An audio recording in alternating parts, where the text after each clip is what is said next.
GRIDLIFE Touring Cup race number 1 from GingerMan Raceway at GRIDLIFE Midwest is green. We're racing at GingerMan Raceway. Luke McGrew pops out. Here's Justin Kelly up the middle, 3 wide, and they run down to turn 1. Swenson leads down to the first corner. And we have Swenson on the outside. He's going to have preferential treatment into turn 2. It looks like Eric Catil got swapped a little bit. Finds Highcotter making a move on Andy, or actually more, Andy's making a move on Highcotter. Joel Morrison ran wide in turn number 1. He's gotten the car back on track. It's door-to-door into turn 3. It's Swenson on driver's right, O'Gorman on driver's left. Side-by-side Corvette versus K-Swap S2000. They still haven't figured it out. They still haven't figured it out. All right, there we go. Looks like Swenson's filing in, but Andy and Highcotter still haven't figured it out between them two. There goes Andy Smedgaard to the inside. Highcotter in the CFR, number 5 around the outside through turn number 6. He can't quite hang on. Smedgaard's there. And now Highcotter back up the inside for 3rd place. On the run to turn 7, it's O'Gorman, Swenson, and Highcotter, but Smedgaard still around the outside, drag racing for 3rd place. Yeah, looks like he got in the marbles on the left there. The car was really washing away from him. So Highcotter's going to win this battle, but all that fighting has let Justin Kelly find himself all the way, what is that, 5th? He jumped 3 spots on the start. And Eric Catil, again, points racing for a championship. The driver that's chasing him is in 2nd in that purple Corvette. Remember, there is a points race at play. Those 2 drivers, Jeremy Swenson and Eric Catil, locked in a fierce championship battle. Car is off. That looks to be, is that Brian DeFries? Brian DeFries. He is off. It looks like he's in a pretty good spot, though, so we're going to stay green for now. Into turn 11 to complete the first lap. Highcotter goes defensive from Andy Smedgaard, and Justin Kelly chomping at the bit to look at 5th place. And Andy is still fighting Brian there. They're going to lose track of the Tom and Jeremy Swenson up front. Looks like Tom extending a little bit of a lead, about 3 car lengths to Jeremy. 3 wide in the back here. This is absolutely insane. Hanging wheels into the dirt. Here comes Catil up the inside of Kelly. Opportunistic move there. He'll slide to the inside. Smedgaard battling the rear end of that car through the middle of turn 2. Here's Justin Kelly back to the outside, powering alongside with the engine from a Honda Odyssey. Up back to 5th place. Not for now. Here comes Catil back down the inside in turn 3. Yeah, a really, really good move from Eric, finding a way around. Whoa, car. That fast car. That's a Myriad. We don't know if that's Jake or Gonzalez. Looks like it might have been, looks like it was Jorenstad. Gonzalez has yellow numbers, so Jorenstad had a slip up there in turn 3. Back straight again. Highcotter hangs on to 3rd. Then it's Smedgaard, Catil, Justin Kelly. Behind them, I think there's Luke McGrew hanging out back there. Eric Jensen perhaps as well. So the bottom half of the top 10 getting very racy. Austin Hurdle cracking the top 10 for the first time. Yeah, good for Austin Hurdle. And Zach Lavoie's goal this weekend, finding himself in 11th place, was to get top 10. He is 1 spot out of that, so we know that's going to be a feisty race back there. But the race for 3rd is so spicy right now. It's a cork in the bottle as Brian Highcotter in the Chris Forsberg Racing number 5 with Nissan on the side of that thing. He's going to climb out of turn 10B. The front 2 separated by 5 car lengths. But the race is for 3rd. It's a V6 Nissan 370Z, a K-swapped Honda S2000. There's Joel Morrison in the 9 Lives Racing S2000. He's pulling off. Didn't get a good look at where that was, but again, finding a safe place to get off track, and we can continue racing under green. I think that was kind of where Brian was, gathering a little bit of a Honda junkyard over there. Same place we're hearing. Same place, yeah. So we're gathering a boneyard of broken cars right now as we come across the line to complete the 2nd lap. O'Gorman leads, but Swenson not far behind. The 3rd place battle is what's catching my eyes still as Highcotter defends from Andy Smedgaard through turn number 2. Then it's Catil in that championship battle. McGrew in the background. Let's keep an eye on the number 7. Yeah, if these 4 drivers keep fighting for 3rd, we'll definitely see Luke McGrew and Jensen finding himself catching that pack. We got a whole gaggle of cars back here with Jake Price, Jorgenstad. Oh, big moment for Justin Kelly. Yeah, it was barely a big kept it on slide. track. There's Eric Jensen. Look at behind Zach Lavoie. There's Louis Chatroop, Austin Hurdle side by side. That is a battle for 10th spot. Look at this drag race as they head down towards turn number 4 and 5. Looks like Chatroop will pull clear for a moment. Hurdle backs out. There's Jake Price and Gary Wimble all in a line. Yeah, great action. What is this for? It's about for 10th or 11th spot. Look at Jake Price having a look at Hurdle there. A little bit of dust kicking up. I think that was from Lavoie up the road. Now Jake Price defends from Wimble, and there's looks like that is the other Myriad car. That's Felipe Gonzalez. So with Morrison dropping out, that does move Zach Lavoie into his goal range. So the pressure's on if he can hang on to it. There's a bunch of angry cars behind him, and Louis Chatroop is extremely fast. So we'll have to see how that battle plays out up the road. Looks like the battle for third place is stretching out a little bit. Yeah, looks like everyone's found a little bit of room to race. Here's a battle a little bit deeper in the field. Again, that's Austin Hurdle defending from Jake Price, Gary Wimble, Felipe Gonzalez. I think there's another car back there. Is that Ryan Upham? Indeed, it looks to be. Matan Rosenberg is back there as well. Great battles in the middle of the front pack here. Yeah, the 15th or 20th. The middle of the pack is kind of stealing the show right now. I love it. Yeah. There's Matan Rosenberg, the 17-year-old in the red Mazda Miata. He's getting it up in there and mixing it up for the inside the top 20 here for 17th. Look at this, Chatroup attacking Zach Lavoie from Andy Smedegaard Motorsports. Right, yeah, so Zach Lavoie, very experienced. He used to race, I believe, with the BMW club. He thought GLTC looked fun, so here he is. He's out here partying with us. Oh, Brian Christoph and Wes Penn in the yellow Miata, they were having a bit of a battle, but behind them there was one other car that was in that mix. Couldn't quite get a good look at it. But through turn 3 now, look at this. Eric Meadows all over the back of Louis Chatroup now. That might be Upham. Oh, you're right. I believe so. And look at this battle for third. Here comes Smedegaard back to the tailpipes of the 370. It's all starting to compress again. Swenson's all over O'Gorman for the lead, and Smedegaard is all over. Oh no, trouble. Tom. Oh, man. He was dealing with throttle body issues. Tom O'Gorman's car out of power. And to the lead goes Jeremy Swenson. Now this battle for third is a battle for second. Heitkotter takes over in the Chris Forsberg Racing 5, and Andy Smedegaard now has to avenge his teammate.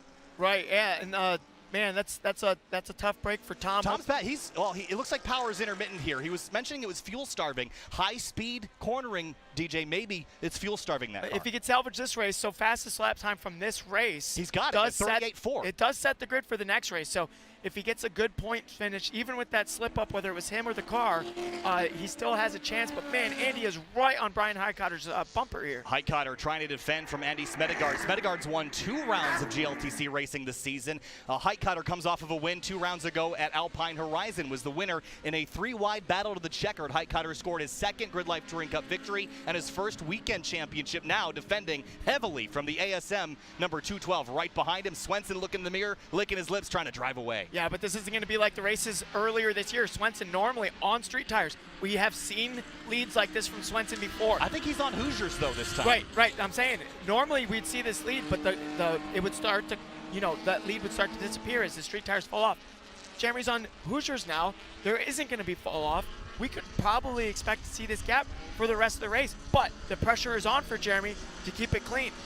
Well, already take a look at the lap times. This is showing your previous lap. Swenson at a 1:39.7, Heitkotter at a 1:39.4, Smedegaard at a 1:39.3, and Catil. They're all running faster than the race leader, DJ. We still have 7 or 8 minutes left in this race. That's true. Now, it's up to Andy to recognize, hey, we're catching that purple car. Maybe I just chill for a little bit, let Brian catch him, and then maybe I can pick something off with when those two start mingling. About 7 car lengths now. Swenson driving in a slide at the exit at 10B. He's working those rear tires. Yeah, Look at Eric Catil in the Hybrid Racing EG climbing into the mix there. He's at the far left of your camera shot in the 1992 Civic Si. Even with Hoosiers, Swenson's tires might be falling off. He's driving the wheels off of that for sure. Sure. 8 minutes into this race, Swenson rolls through turn number 11 with the cars in his mirror growing larger every single lap. Heitkotter searching for a 3rd GridLife Touring Cup win and trying to avenge what happened here in the spring. He could have won races, had the pace to do it, was not able to get there. Big slide right through turn there. 1. Can he get it up underneath for turn 2? Heitkotter leaves him just enough room, perfectly placed from Heitkotter to defend that position after a slip up. Now, also to note, the ASM crew is on top of a scissor lift watching this. They can see the lead that Swenson has. They might be telling Smedegaard, hang back, let the number 5 car go up and catch that leader. But for how long do you wait, DJ? I think the move here is you let Brian catch him, because he was catching him. Though Swenson last lap was only a 10th behind. That's within pace where they're not going to get him. So as long as Swenson stays clean, he should be good this. But that's easier said than done, for sure. Through turn number 7, Swenson carries that car all the way out to the edge of the racetrack. So does Heitkotter. Here comes Andy Smedegaard to the inside. This is a crucial moment. Door gets slammed on the nose of Andy Smedegaard. He cannot get by. Heitkotter defends that spot. Catil watching, smelling the blood in the water as the battle for second increases. But Swenson, every time they take a swipe at each other, drives a little further away. Yeah, I think they're still catching him, though. There must have been a mistake from Jeremy off screen because the gap really hasn't changed that much. Oh, Andy using every inch of racetrack. Now in the slipstream of the 370, going to look left, going to look right. Now going to push the 370 down the back straightaway. Pops out for a look. Here he comes. Can he outbrake Brian Highcotter into turn number 11? Here he goes. Turn 11, Andy Smedgaard to the inside, takes the second position away. Okay, so now how much was Brian holding up Andy? He's still going to be attacking him into the inside of turn 2, though. Andy will have the inside, or in the turn 1, Andy will have the inside for turn 2, though. So let's see how this plays out. Side by side through the first corner, slipping and sliding. Smedgaard looking for grip, still has the inside through turn 2. He should be able to clear him, and he does. Smedgaard gets second, but Highcutter powers down in the 370. Now the focus shifts forward to the 30. Andy did a good job placing his car into turn 2 and on the exit. So now it's up to, so we know Brian is going to have more straightaway speed. Man, Andy is driving the wheels off this car.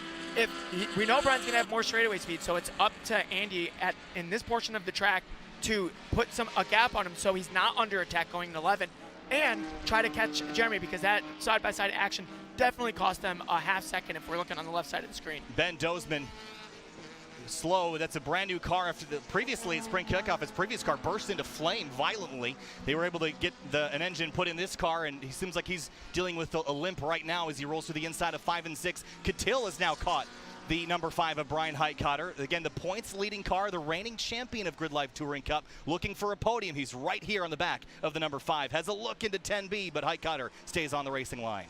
Yeah, Highcotter's in defensive mode right now. We might see his tires falling off, but Eric's tires normally stay pretty good throughout the entire race, so we might see a repeat of the Andy Smedgaard Brian Highcotter battle with Eric Catil and Brian Highcotter. So now the third place fight is where all the focus will shift, but I'm still curious about how many more laps we're going to get. It could be 2, it could be 1 as we come up onto the front straightaway, this time through Catil as a look. Driver's right, drag race down the front stretch. K-Swap Civic versus 370. White flag, 2.2 miles left in this race. Brian must have missed a shift or something because whoa, trouble. Big slide for Highcotter. He gathers it back up. Catil avoids that. Yeah, he just has to get out of the way. Yeah.